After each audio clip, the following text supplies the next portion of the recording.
Dua orang bodoh ketemu tidak pernah menghasilkan apapun. Ya Hasto, ya Koni. Kelasnya kelas kambing. Koni kalau ngomong dari sejak Pilpres sampai hari ini, ngomongannya ngawur, sok tahu, dan kelihatan banget kelasnya kelas kambing. Kalau dilihat dari pendidikannya di Tel Aviv, kuliah di Israel, pengamat militer internasional. Tapi apa yang dibahasnya, yang dia ungkapkan, tidak menampilkan kelas seorang pengamat.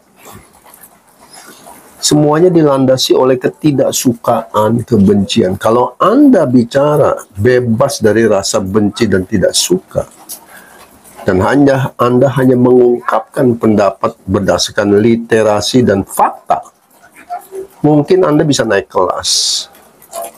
Tapi ternyata tidak. Jadi dengan Hasto itu Anda cuma 11-12, sama aja. Kelihatan bodohnya, blow on-nya. Jadi Koni ente nggak beda sama Hasto. Kelasnya kelas kambing. Partai Demokrasi Indonesia Perjuangan itu nggak pernah move on gitu. Keterpurukan partai itu gara-gara ada 2-3 orang lah. Satu ketua umumnya, yang kedua Hasto Kristianto, yang ketiga Deddy Sitorus. 3 orang inilah yang bikin hancur partai itu. Mereka dengan membabi buta menyerang Pak Jokowi. Masyarakat itu udah nggak bisa bodoh dengan statement-statement pernyataan mereka yang seolah-olah menempatkan diri sebagai orang yang dizolimi. Tapi mereka nggak pernah hitung berapa besar kontribusi Jokowi bagi kebesaran partai. Sampai naik berapa kali, 2 kali memenangkan Pilpres, jadi partai pemenang terbesar. Itu luar biasa loh. Kalau bukan Pak Jokowi juga punya kinerja yang baik, ya lepas dari kekurangan-kekurangan yang ada, tetapi mayoritas masyarakat Indonesia mengapresiasi.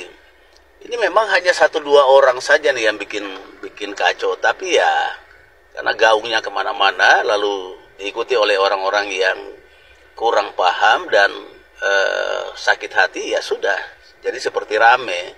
Tapi mereka ini bukan apa-apa, bukan siapa-siapa. Saya pernah jadi kader di anak ranting, walaupun yang terkecil, kader PDIP di anak ranting. Jadi saya kecewa gitu. Kecewa. Dulu pilihannya PDIP itu pilihan saya juga. Tetapi sejak mereka menyerang Pak Jokowi, membabi buta bahkan ke keluarga, dan kelihatan segala cara dihalalkan, sampai ketemu mantan pacar Kaesang, itu kan gila. Itu sekelas sekjen itu sampai seperti wartawan infotainment itu. Jadi kayak wartawan gosip gitu. Jadi gimana itu? Aduh.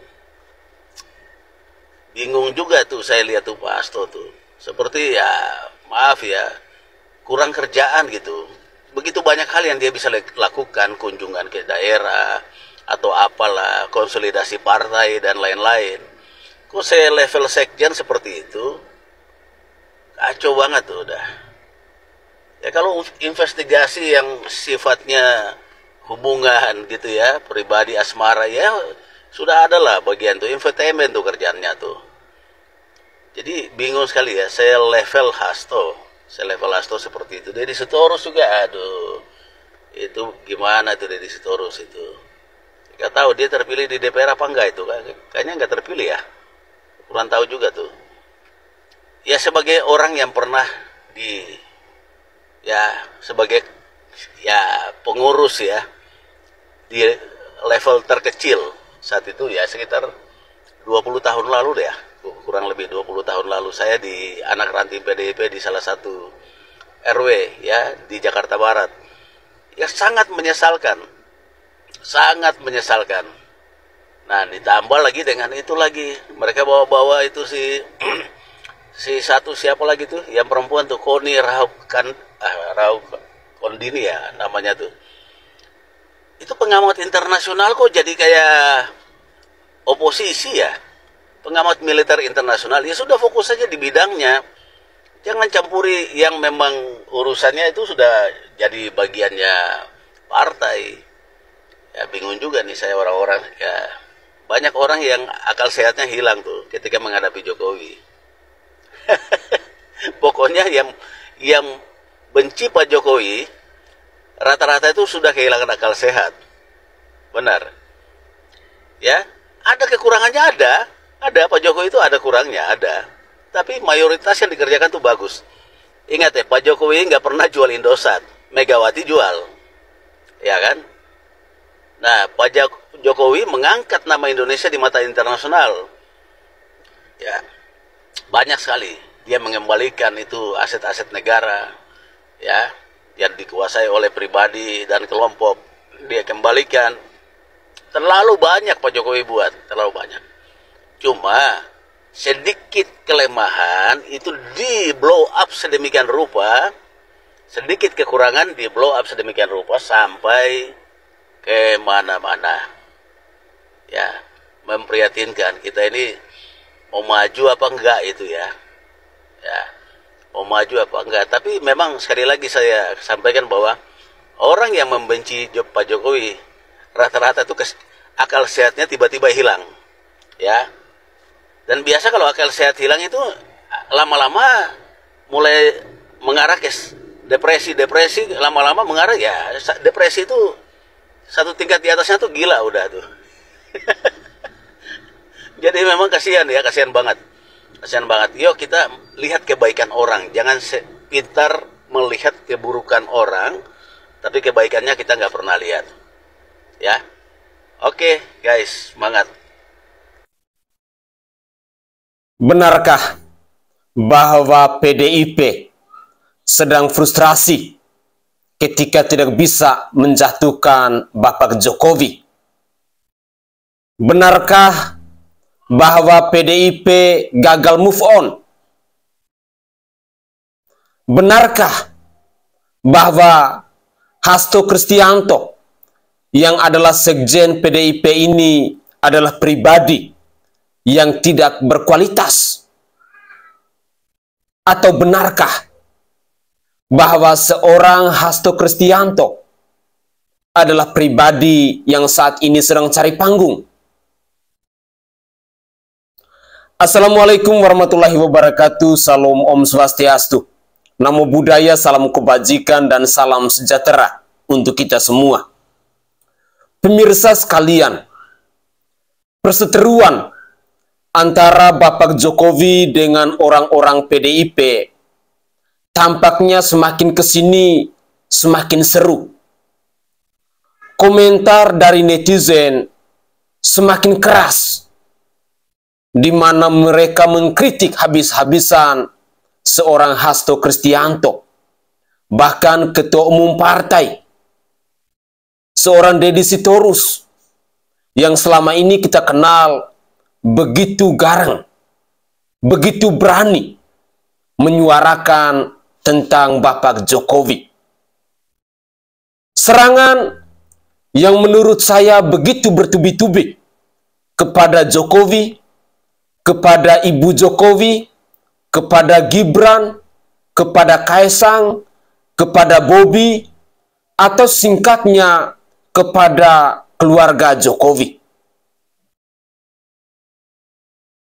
Apakah masyarakat Indonesia akan berpihak kepada PDIP ataukah akan berpihak kepada Bapak Jokowi sekeluarga?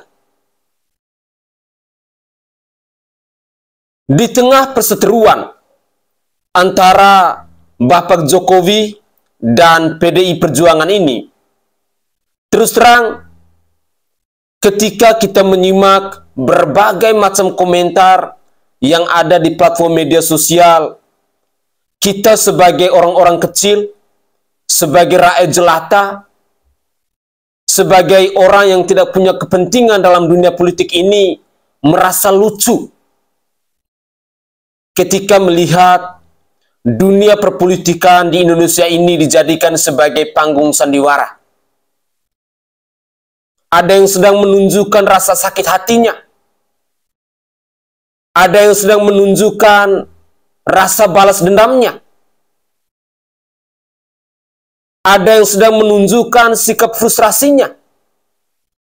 Atau pula, ada yang menunjukkan bahwa mereka gagal untuk move on.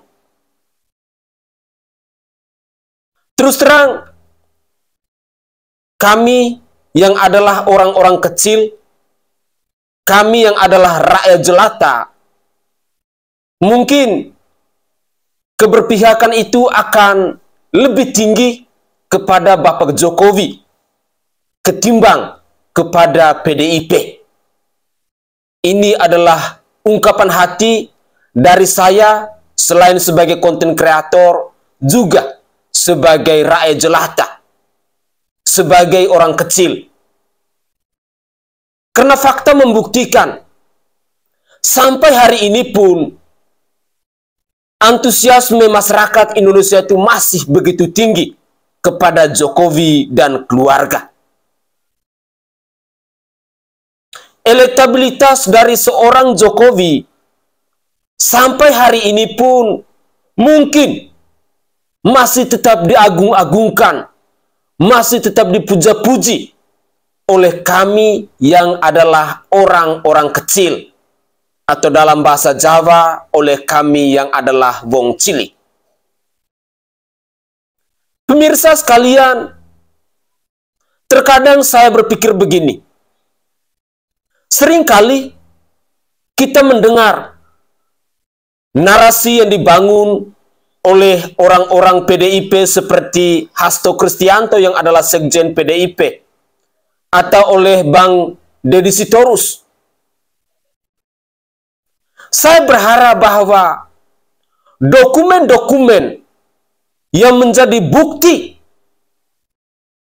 tentang Jokowi, tentang keluarga Jokowi, dan lain sebagainya, yang saat ini lagi ramai didiskusikan di berbagai macam platform media sosial, tolong itu dibuktikan kepada kami masyarakat Indonesia, agar kami bisa percaya bahwa benar tuduhan atau dugaan ataupun hal-hal buruk yang ada dalam Jokowi dan keluarga itu benar adanya. Tetapi kalau hanya berkoar-koar, hanya habis di kata-kata, hanya habis di narasi, bagaimana ungkapan dari seorang Hasto Kristianto itu bisa dipercaya oleh kami rakyat kecil ini?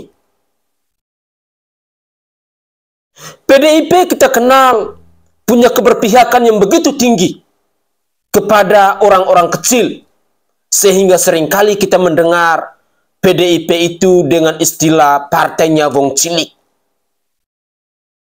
Tetapi ketika ada perseteruan seperti ini, lalu barang bukti itu tidak dijadikan atau tidak ditunjukkan kepada kita masyarakat Indonesia, apakah kita yang adalah orang-orang kecil ini akan percaya dengan omongan dari Hasto Kristianto itu yang adalah sekjen PDIP?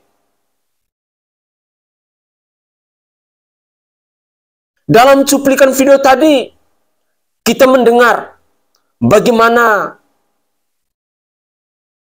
opini yang begitu keras yang ditujukan kepada Mbak Koni, kepada Pak Hasto, kepada Bang Deddy Sitorus, sampai ada bahasa kelas kambing dan lain sebagainya.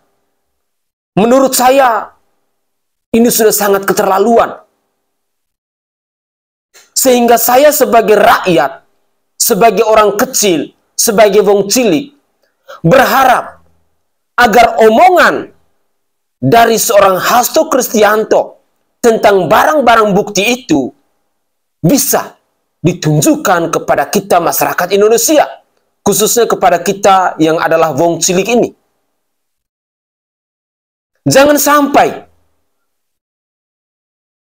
analisa dari masyarakat Indonesia akan simpang siur yang pada akhirnya akan merugikan PDI Perjuangan itu sendiri. Dalam cuplikan video tadi juga ada komentar dari salah seorang netizen yang adalah mantan kader PDIP, di mana secara jelas beliau mengatakan bahwa PDIP gagal move on. PDIP saat ini sedang frustrasi. PDIP sedang sakit hati. Gagal untuk menjatuhkan seorang Jokowi yang adalah mantan Presiden Republik Indonesia ini.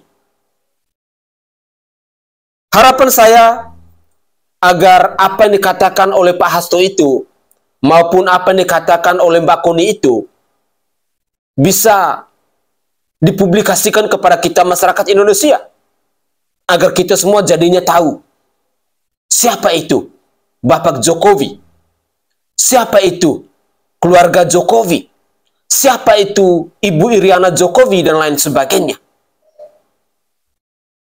Karena terus terang, kalau barang bukti itu tidak dipublikasikan kepada kita masyarakat Indonesia, saya sangat yakin masyarakat akan tetap menaruh rasa respect kepada Bapak Jokowi, bukan kepada PDIP. Itu adalah tanggapan saya ketika saya menyimak komentar singkat dalam cuplikan video tadi. Mari, berikut ini saya akan menyajikan satu cuplikan video yang cukup menarik, di mana cuplikan video ini disampaikan oleh pengamat politik, yakni Bang Adi Praitno.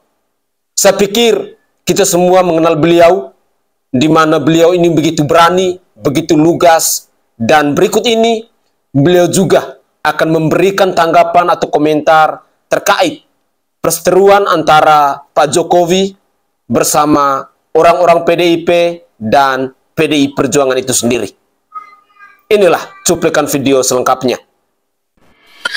Saya kira peristiwa politik pengakuan dari juru bicara PDIP Guntur Romli yang mengatakan bahwa Hasto Kristianto yang telah ditetapkan tersangka oleh KPK memiliki begitu banyak fakta-fakta, memiliki begitu banyak informasi-informasi yang terkait dengan skandal korupsi yang membelit pejabat kunci di negara kita ini, memiliki fakta dan informasi terkait dengan abuse of power, penyalahgunaan kekuasaan yang dilakukan oleh pejabat penting, oleh kekuasaan di negara kita ini dalam mengintervensi persoalan-persoalan hukum demi kepentingan politik tertentu. Tentu apa yang disampaikan oleh Guntur Romli ini kan membetot perhatian publik yang cukup serius. Apapun judulnya, tentu ini bukan pengakuan yang kaleng-kaleng, mengingat PDIP itu adalah partai pemenang pemilu 2 periode berturut-turut, mengingat PDIP itu adalah partai bagian dari kekuasaan politik yang menikmati dan pastinya tahu persis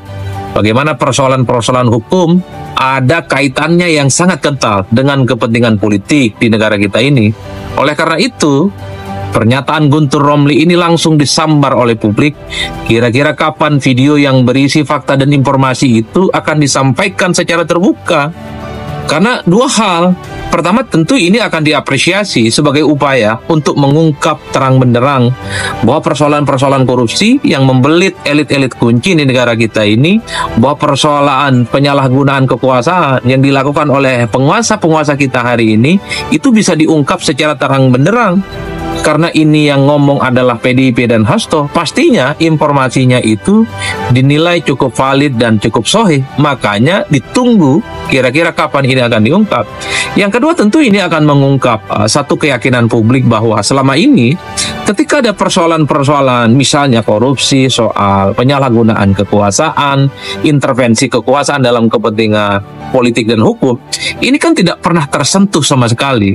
Dalam konteks kasus hukum misalnya, ketika melibatkan sejumlah petinggi negara, pejabat negara, itu kan senyap dan hilang dari peredaran.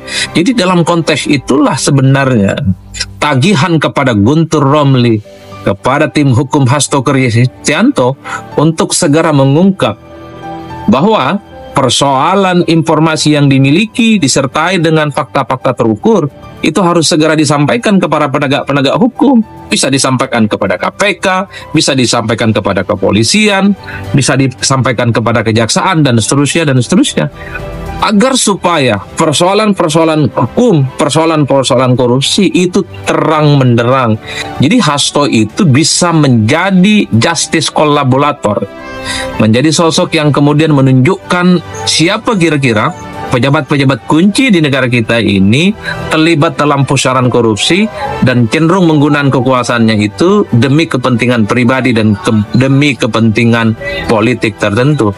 Ini yang saya kira menjadi momen pembuktian bahwa sebenarnya Hasto itu memiliki data-data yang cukup terukur dan bisa dipertanggungjawabkan. Tapi kalau data dan pengakuan bahwa Hasto yang memiliki potongan-potongan video yang berisi informasi terkait dengan skandal elit kunci di negara ini tidak diungkap dan tidak disampaikan kepada penegak hukum, jangan salahkan publik kalau kemudian akan ada serangan balik yang jauh lebih dahsyat mengarah kepada Hasto.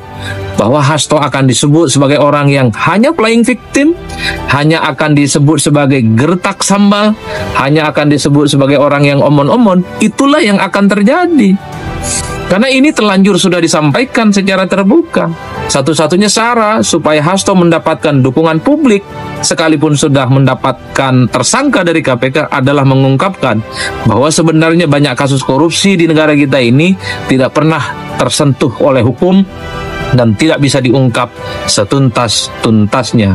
Oleh karena itu, bahwa Hasto diminta segera untuk mempublikasikan video-videonya itu adalah momen yang saya kira dalam hari-hari ke depan ini sedang ditunggu oleh publik. Jadi sekali lagi, kalau ini tidak jadi dipublish soal video yang berisi terkait dengan kejahatan-kejahatan elit, kejahatan politik, dan kejahatan korupsi, jangan salahkan kalau Hasto itu hanya dituduh sebagai flying victim, mencoba untuk mendapatkan simpati publik karena statusnya saat ini sudah ditetapkan sebagai tersangka, dan informasi bahwa dan klaim bahwa Hasto punya data-data terukur terkait dengan kasus korupsi di negara kita itu hanya sebatas halusinasi, hanya sebatas fiksi, hanya sebatas klaim, hanya sebatas omon-omon yang tidak bisa dipertanggungjawabkan. Oleh karena itu, di tengah kekisruhan terkait dengan apakah persoalan hukum yang terjadi pada Hasto ada muatan politik atau murni persoalan hukumnya, adalah bagaimana Hasto harus tampil ke publik bahwa sebenarnya apa yang terjadi pada Hasto itu memang adalah persoalan-persoalan yang tidak sesuai dengan kaidah-kaidah hukum. Oleh karena itu, satu-satunya cara adalah bagaimana Hasto bisa menunjukkan kepada publik bahwa persoalan korupsi di negara kita memang tebang pilih dan ada unsur kepentingan-kepentingan politik tertentu. Kuncinya adalah menunjukkan kepada pihak berwajib, kepada penegak hukum, bahwa ada skandal di negara kita ini merugikan begitu banyak uang negara, tapi tidak pernah tersentuh. Kalau itu yang dilakukan, saya kira ini akan menjadi kado terindah bagi seluruh bangsa Indonesia menghadapi 2025 yang akan datang, bahwa kasus hukum besar yang membelit negara dan bangsa kita ini secara satu persatu sudah mulai bisa diungkap. Kalau ini yang terjadi, maka supremasi hukum Indonesia kemudian bebas dari koruptor, terbebas dari anasir-anasir korupsi yang seperti diinginkan oleh Prabowo Subianto akan terwujud hingga tuntas. Bahkan Istana dalam statement pernyataannya mengatakan bahwa kalau betul ada bukti, kalau betul ada data, segera sampaikan, segera ungkapkan. Ini semacam tantangan balik kepada Hasto, kepada Jubir dan tim hukumnya, bahwa pengakuan punya informasi terkait dengan kasus korupsi di negara kita ini itu paling banyak ditunggu. Kecuali bahwa pengakuan terkait dengan adanya video, informasi terkait dengan kasus-kasus korupsi yang terkait dengan pejabat kunci ini hanya sebatas fiksi dan hanya sebatas halusinasi. Wajar kalau kemudian publik itu mengkonklusikan ini adalah bentuk dari kemarahan, bentuk dari kekecewaan dari Hasto yang telah ditetapkan sebagai tersangka oleh KPK. Satu-satunya cara untuk membangun narasi bahwa tersangkanya Hasto itu adalah penuh dengan unsur politis dan kriminalisasi dengan cara membangun opini bahwa Hasto sebenarnya punya begitu banyak data terkait dengan kasus-kasus besar yang membelit bangsa dan negara kita ini. Oleh karena itu, ketimbang ini sudah jadi konsumsi publik masyarakat secara umum, maka tak ada cerita bagi Hasto, tak ada cerita bagi Jubir dan tim hukumnya untuk tidak mengungkapkan video-video yang katanya berisi terkait dengan informasi dan fakta-fakta skandal-skandal elit-elit penting di negara kita ini. Meski sekalipun Hasto telah mengungkapkan video-video penting itu, pastinya tidak akan menggugurkan status Hasto yang secara faktual, secara bukti-bukti hukum sudah ditetapkan oleh KPK sebagai tersangka dalam kasus penyuapan Harun Masihu terhadap Wahyu Setiawan, oknum anggota KPU beberapa waktu yang lalu. Jadi sekalipun Hasto ini mengungkapkan 1, 2, 3 orang, banyak orang, pejabat penting di negara kita ini melakukan tindakan korupsi, melakukan abuse of power, mengubah aturan-aturan hukum demi kepentingan politik, sekali lagi, itu tidak akan mengubah posisi Hasto yang sudah ditetapkan sebagai tersangka oleh KPK. Luar biasa dan sangat menarik komentar atau tanggapan dari Bang Adi Praitno ini yang adalah seorang pengamat politik. Pemirsa sekalian, satu kata kunci kalau kita menyimak komentar dari Bang Adi Praitno ini, bahwa seorang Hasto Kristianto harus membuktikan omongannya itu. Katanya dia punya data-data penting, katanya dia punya video-video penting, katanya dia punya informasi-informasi skandal korupsi dan lain sebagainya. Yang rakyat Indonesia nantikan hari ini, yang publik Indonesia nantikan hari ini adalah buktikan itu. Kalau hanya habis diomong-omong seperti apa yang dikatakan oleh Bang Adi Praitno ini, maka dapat dipastikan Hasto Kristianto pasti akan semakin dihujat oleh netizen, dan saya pikir dampak dari pernyataan Hasto Kristianto ini bukan saja secara per individu kepada Bang Hasto saja, tetapi bisa berdampak kepada PDI Perjuangan itu sendiri. Apalagi selama ini kita sangat mengenal baik PDIP itu adalah partainya Wong Cilik. Hati-hati. Ketika Wong Cilik sakit hati, ketika Wong Cilik hilang kepercayaan, ketika Wong Cilik hilang respeknya, maka itu adalah tantangan dan tamparan keras untuk PDI Perjuangan. Pemirsa sekalian, harapan terbesar kita, entah itu kita sebagai orang-orang kecil, maupun kepada kita-kita yang tidak tergabung dalam partai politik manapun, kita pastinya berharap bahwa statement-statement, ungkapan-ungkapan, narasi-narasi, informasi-informasi yang dimiliki oleh seorang Hasto Kristianto itu harus benar-benar bisa dipublikasikan. Entah itu kepada pihak penegak hukum, entah itu kepada polisi, kepada KPK. Tetapi hal itu pastinya akan terus dinantikan oleh kita masyarakat Indonesia. Jujur, kita semua pastinya sangat mengharapkan tentang informasi-informasi penting, apalagi skandal itu dilakukan katanya adalah oleh orang-orang penting yang ada di bangsa ini.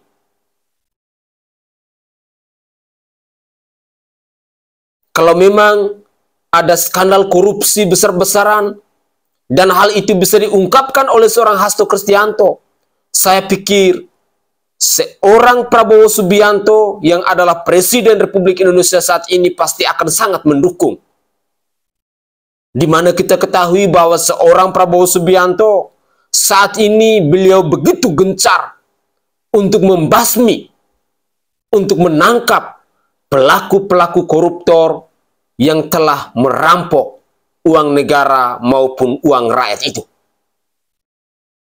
Pemirsa, saya masih mau mengajak pemirsa sekalian untuk bersama-sama kita menyaksikan cuplikan video di season terakhir ini, dan saya berharap bahwa kita semua bisa menyimak cuplikan video ini sampai akhir. Inilah cuplikan video selengkapnya.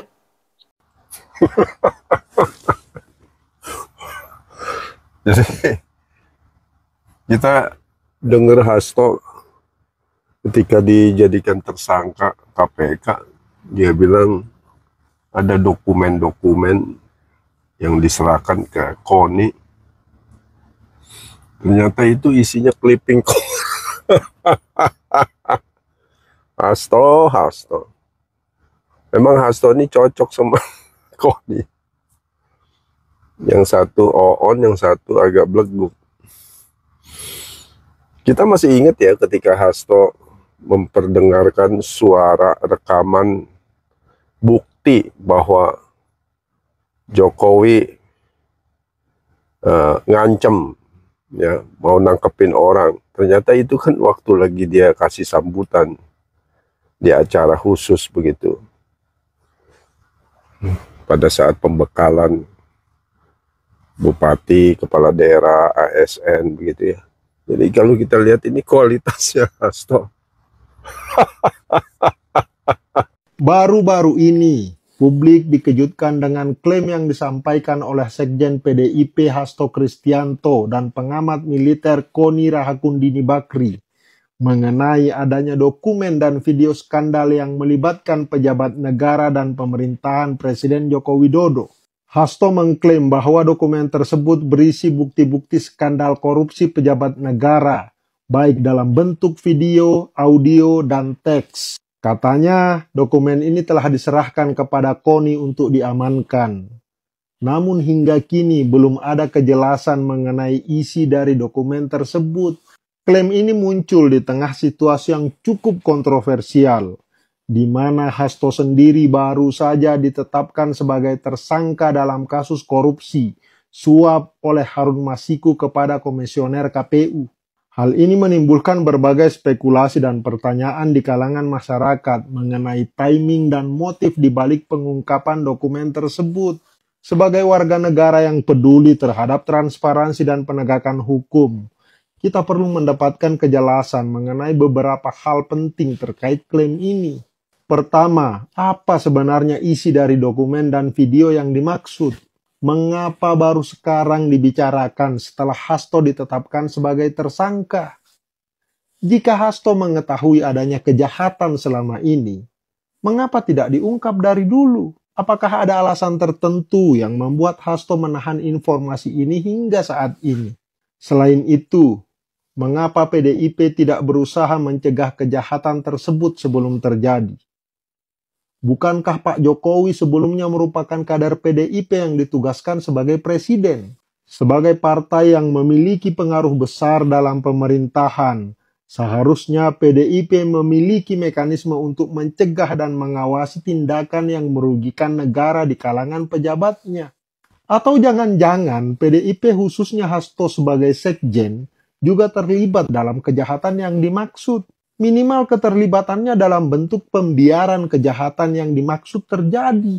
Jika benar demikian, ini akan menjadi tamparan besar bagi integritas partai dan kepercayaan publik terhadap PDIP. Lebih jauh lagi, jika dokumen dan video tersebut memang berisi bukti-bukti yang kuat, mengapa tidak segera diserahkan kepada aparat penegak hukum untuk ditindaklanjuti? Mengapa harus menunggu perintah dari Hasto atau konsultasi dengan pihak tertentu? Kalau alasannya menjaga kestabilan negara, bukankah menjaga kestabilan negara juga berarti memastikan bahwa kejahatan tidak dibiarkan begitu saja tanpa tindakan yang tegas? Ini pertanyaan paling penting. Sebenarnya dalam hubungan kalian ini, posisi rakyat itu ada di mana? Apakah nasib rakyat hanya sebatas menjadi bahan obrolan kalian? Apakah rakyat hanya menjadi saksi saat kalian akur dan menjadi supporter saat kalian saling memakan satu sama lain? Negara ini bukan hanya tentang kalian loh, tetapi juga ada rakyat di dalamnya. Pertanyaan-pertanyaan ini penting untuk dijawab agar publik mendapatkan kejelasan dan transparansi mengenai isu yang sangat serius ini. Jika tidak, akan timbul kecurigaan bahwa ada upaya untuk menutupi atau memanipulasi informasi demi kepentingan tertentu. Ya, sebagai warga negara yang peduli, kita berhak mengetahui kebenaran dan memastikan bahwa hukum ditegakkan tanpa pandang bulu. Thank you. Oke guys, itu adalah cuplikan-cuplikan video yang bisa saya persembahkan kepada pemirsa sekalian dalam konten saya kali ini. Ada begitu banyak komentar, ada begitu banyak buah pikiran yang kita simak bersama-sama dalam cuplikan video sejak awal sampai akhir ini. Saya berharap bahwa kita sebagai netizen, kita sebagai masyarakat, kita harus bijak dalam menanggapi berbagai macam informasi, berbagai macam perseteruan. Entah itu ada kepentingan politik, ada keberpihakan kepada hal-hal tertentu, dan lain sebagainya. Tetapi kita sebagai rakyat harus benar-benar bijak. Pemirsa, sampai saat ini kita semua pasti bertanya-tanya tentang video, tentang dokumen, tentang informasi yang dimiliki oleh seorang Hasto Kristianto. Rakyat Indonesia pasti sangat membutuhkan itu. Kita jadinya pingin tahu, ternyata ada kejahatan 10 tahun lalu. Kalau memang benar seperti apa yang diungkapkan oleh seorang Hasto Kristianto ini. Tetapi kalau ini semua hanyalah sifat halusinasi atau hanyalah sandiwara, maka saya pikir ucapan dari seorang Hasto Kristianto ini tidak saja merugikan dirinya sendiri, tetapi akan berimbas kepada PDI Perjuangan. Kita kenal PDI Perjuangan adalah partainya Wong Cilik. Hal itu selalu digaung-gaungkan dan selalu diungkapkan oleh Ketua Umum partainya Ibu Megawati Soekarno Putri.